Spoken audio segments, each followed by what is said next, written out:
And buildings aren't supposed to just fall down, but this one did in the middle of the night.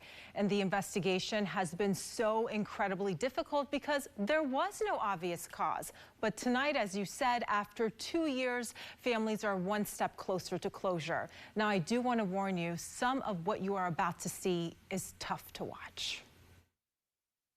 It was around 1:30 in the morning, a warm June night in Surfside. Surveillance video shows the middle of the 12-story beachfront condo collapse. Everything I had was there. So not only I lost my husband and my son, but I don't even have any memory. Raquel Oliveira lost the love of her life and 5-year-old boy. For dozens of other families, it was an excruciating wait. They are in search and rescue mode. Crews searching the rubble, fire forcing them back. It went on for days. Eventually, the rescue mission turned into a recovery operation. In the end, the stunning collapse left 98 dead. But how and why did this happen?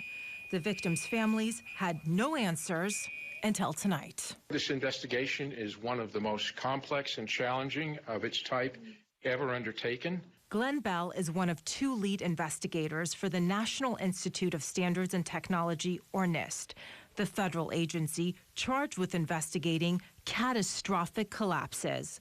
During an online presentation, Bell revealed the team's preliminary findings. He says there were serious issues with the condo's pool deck. It had a so-called severe strength deficiency. The original structural design of the slabs and slab column connections in the pool deck fell well short of the applicable building code. Bell says, first, the original design was flawed. Plus, from the beginning, the reinforcement slabs were misplaced. And over the years, the slabs started to corrode. He says, on top of that, heavy planters were placed next to the pool.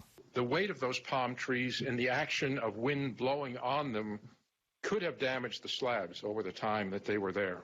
The question now, did the pool deck fail, destabilizing the building, triggering a collapse? Bell says we won't have an answer until the spring of 2025. So we have to get this investigation right.